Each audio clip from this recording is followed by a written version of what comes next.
السلام علیکم ناظرین، میں محمد عمران اور آپ دیکھ رہے ہیں اسلامک ٹی وی اجانی۔ ناظرین، آج کا میرا موضوع ہے اسلامک جرنل نالج کے اوپر، اور ویڈیو کا میرا پارٹ نمبر 3 ہے۔ تو چلیے شروع کرتے ہیں۔ سوال ہے، حضور صلی اللہ علیہ وسلم نے جن عورتوں سے نکاح فرمایا انہیں کیا کہتے ہیں؟ تو ان کا جواب ہے ام المؤمنین، جامع امہات المؤمنین، مومنوں کی مائیں۔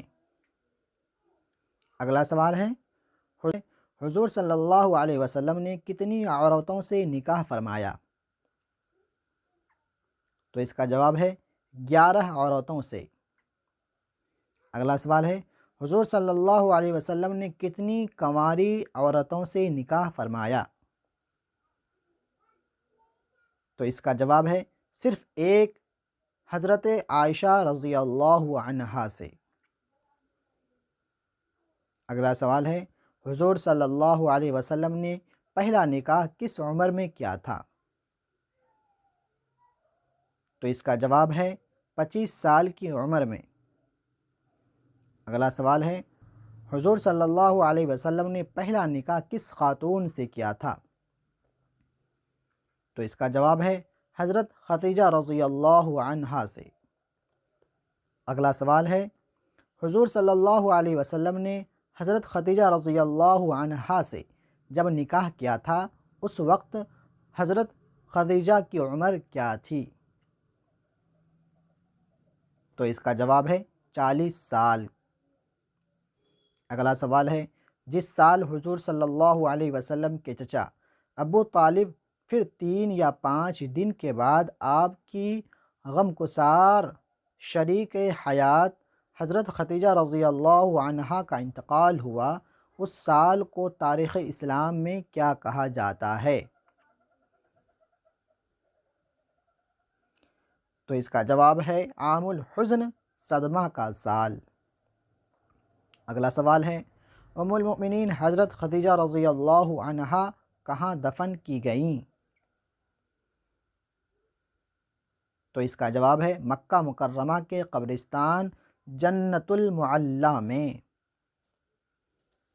اگلا سوال ہے، ام المؤمنین حضرت میمونہ رضی اللہ عنہا کی قبر کہاں ہے؟ تو اس کا جواب ہے مقام شریف میں، جو مکہ سے تقریباً 3 کلومیٹر دوری پر ہے۔ اگلا سوال ہے، ام المؤمنین حضرت خدیجہ اور میمونہ کے علاوہ بقیہ امہات المؤمنین کے مزارات کہاں ہیں؟ تو اس کا جواب ہے مدینہ منورہ کے قبرستان جنت البقیع میں۔ اگلا سوال ہے، ہمارے حضور صلی اللہ علیہ وسلم نے نبوت کا اعلان کس عمر میں فرمایا؟ تو اس کا جواب ہے 40 سال کی عمر میں۔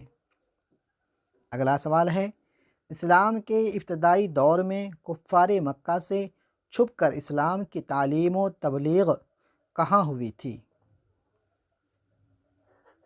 تو اس کا جواب ہے دار ارقم میں۔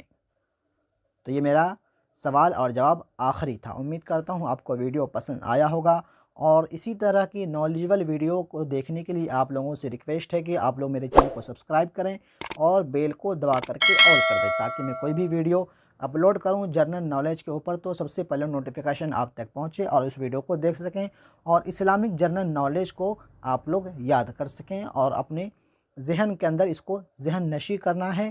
جس طریقے سے آپ لوگ مطلب فلموں کو دیکھ کر کے، دنیاوی لائن کو دیکھ کر کے آپ لوگ دنیاوی چیزوں کو اپنے ذہن کے اندر اکٹھا کرتے ہیں، مطلب ان سے بہتر ہے کہ آپ لوگ اسلامک جرنل نالج کو بھی آپ لوگ اپنے ذہن کے اندر اپنے آباء و اجداد جو گزرے ہیں دنیا سے، صحابہ کرام گزرے ہوئے ہیں، اولیاء اللہ گزرے ہوئے ہیں، بزرگان دین گزرے ہوئے ہیں، نبی سب گزرے ہوئے ہیں، ان سب کا جو ہسٹری ہوگا یہ سب میں بتانے کی کوشش کروں گا اس ویڈیو کے اندر۔ اس چینل کے اوپر آپ سے گزارش ہے چینل کو سبسکرائب کر کے بیل کو ضرور دبا دیں، اور اس طرح کے نالجبل ویڈیو کو بھی آپ لوگ ضرور دیکھیں۔ ملتے ہیں اگلی ویڈیو میں، خدا حافظ۔